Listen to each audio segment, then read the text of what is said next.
Hello and welcome to this information session about the MFA in Dance and PhD in Dance Studies that we offer here at The Ohio State University.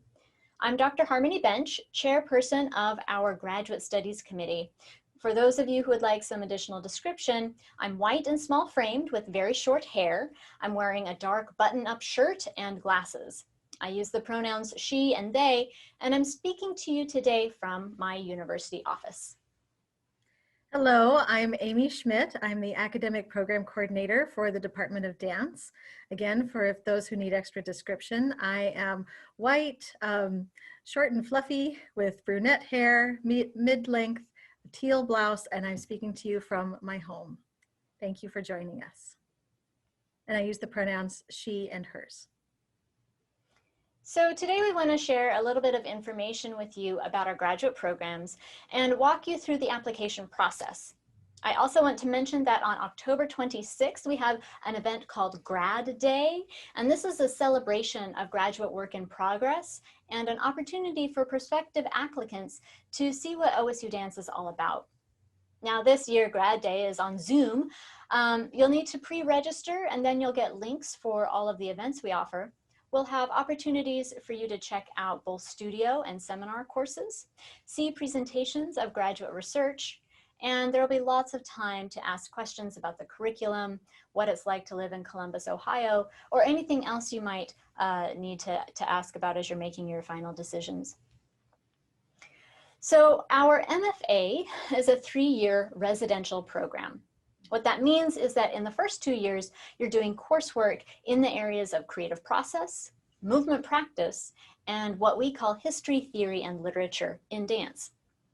You develop a research trajectory through these courses so that by the end of year 2, you've already begun digging into the creative research that will culminate in year 3 with a final project.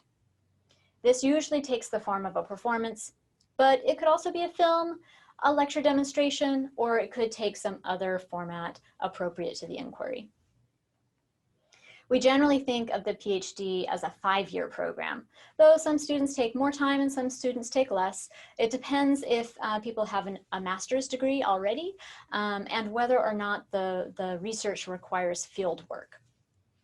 The first 2 years are focused on academic coursework, where you build a solid foundation for independent scholarly research.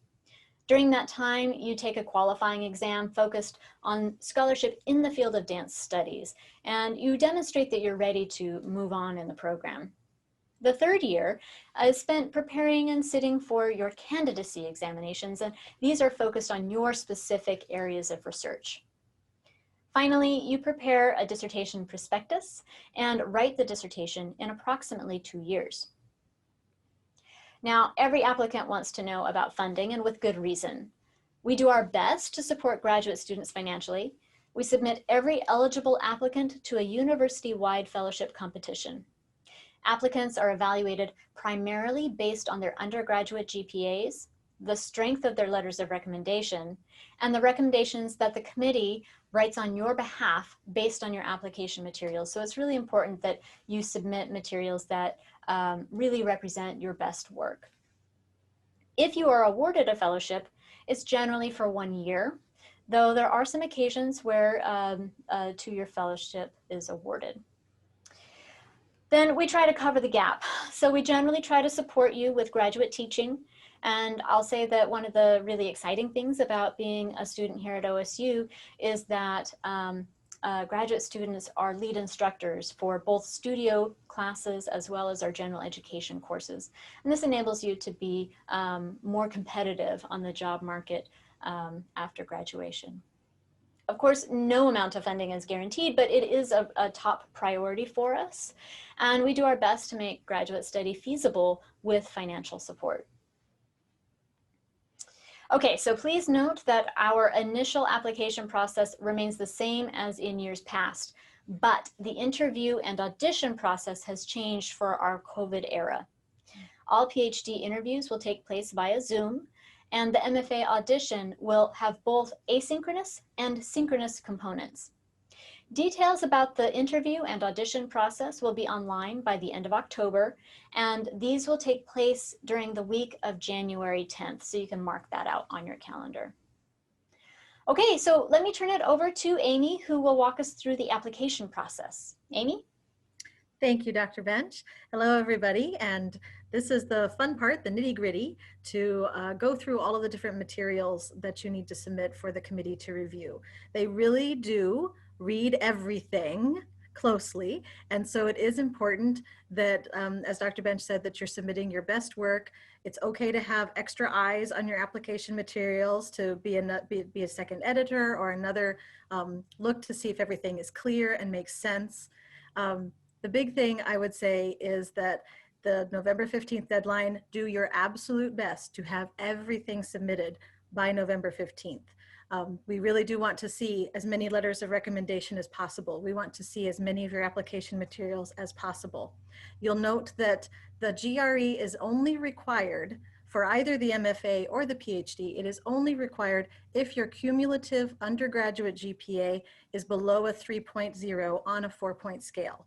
So if you already have GE scores for other reasons, you are welcome to submit them, but we're not going to hold your application review waiting for those scores. So if you have them, lovely, submit them. If you do not worry about it unless you need it for being a little bit lower on the undergraduate GPA, which is also something that we take into consideration with other life events and the rest of your application materials. It's never about just one thing that you submit, it's about everything all together. We really do like to see the entire applicant. I'm gonna go ahead and share my screen to talk you through some of the particulars of the application material. So you'll notice I'm on the DANCE website, dance.osu.edu. I've gone under future students to MFA program, and I have gone straight to audition for the MFA application. You'll see that we have another info session from last year about the MFA that you're welcome to review. And then there is going to be, as Dr. Bench said, more details about the online audition information for the MFA later this month.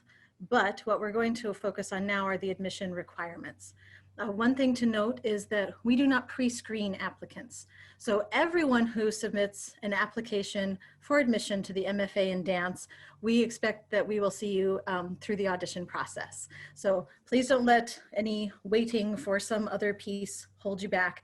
Just audition. It's going to be great.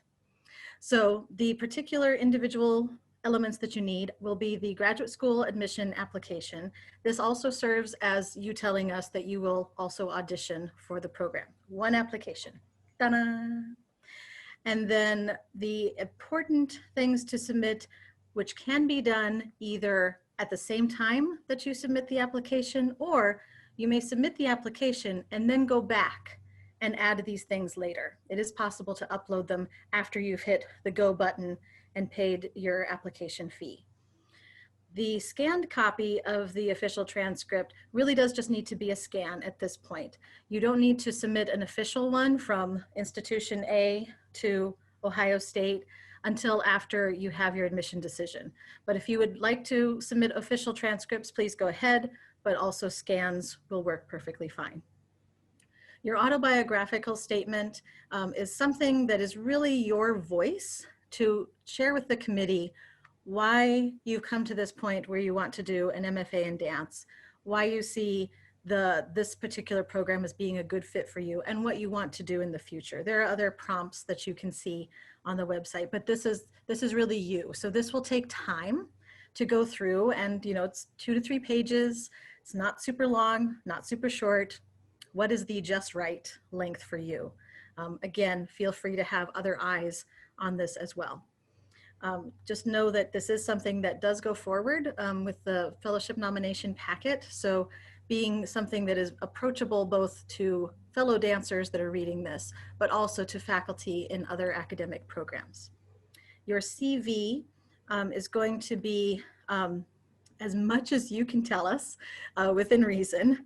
If your full CV is 15 pages, maybe try to trim it down a wee bit just for us to have some highlights.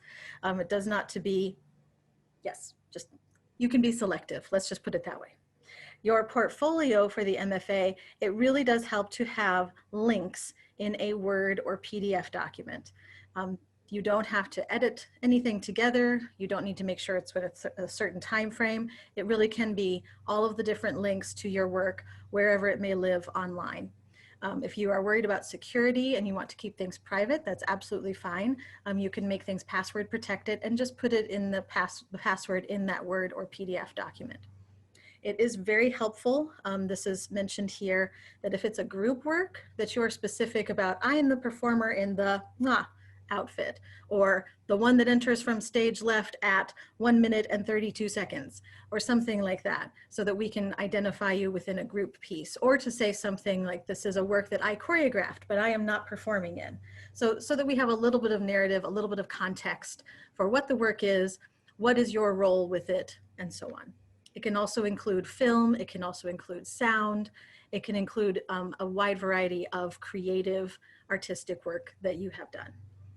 The writing sample for the MFAs is something that is, could be a wide variety of things. It could be a review, it could be a grant writing, it could be an academic paper from a few years ago. We do want it to be something that is relatively recent, so not so old that perhaps is no longer representative of your writing style, but we do want to see what is your writing like at roughly this point in your life. The academic, the letters of recommendation are super important. Again, as Dr. Bench mentioned, that we want to see what other people think of your potential to be a graduate student in the MFA program. We do want at least 2 letters to be from someone else at an academic institution, preferably perhaps a professor that was your mentor in undergraduate, or a faculty member from a non-dance department that had you in class that knows what you're like as a student. Someone that mentored you in other ways at undergraduate institutions. Those are really wonderful to see and have. We also welcome professional references, someone you've performed with, someone you've worked with, someone who you reported to. That could be a lot of different things. We need at least 3. There is absolutely nothing wrong with sending more than 3. I am a big fan of having lots of backup plans because everyone gets busy. And so you ask 5 people, 3 of them come through, hooray. If all 5 of them come through, huzzah. It gives us a little bit more information, both for the admission process and to select the strongest letters that we feel will help you with the fellowship nomination process.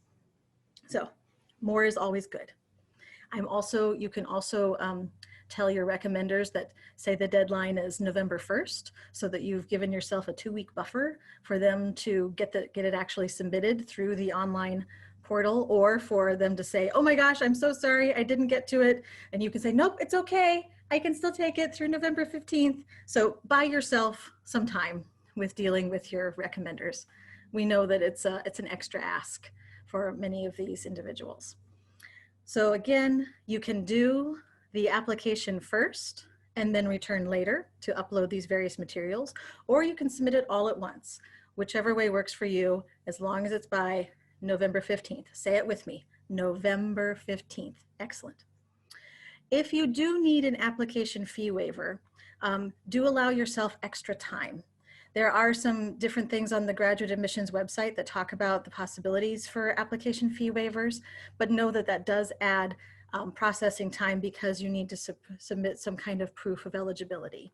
So just take a look at that information first and really make that decision for yourself. Again, GRE's not required. Say it again, GRE is not required unless you need it for your undergraduate GPA. And for that, it's really not us that needs that GRE score, it's the graduate school, because we are petitioning for your admission because of other reasons that we want you in the program. So it's not so much about you need to have this score in this area, it's just a step. To go over some of the application differences and similarities for the PhD program, I've gone to, again, our dance website, dance.osu.edu, under Future Students, PhD, Interview for the PhD, and here we are.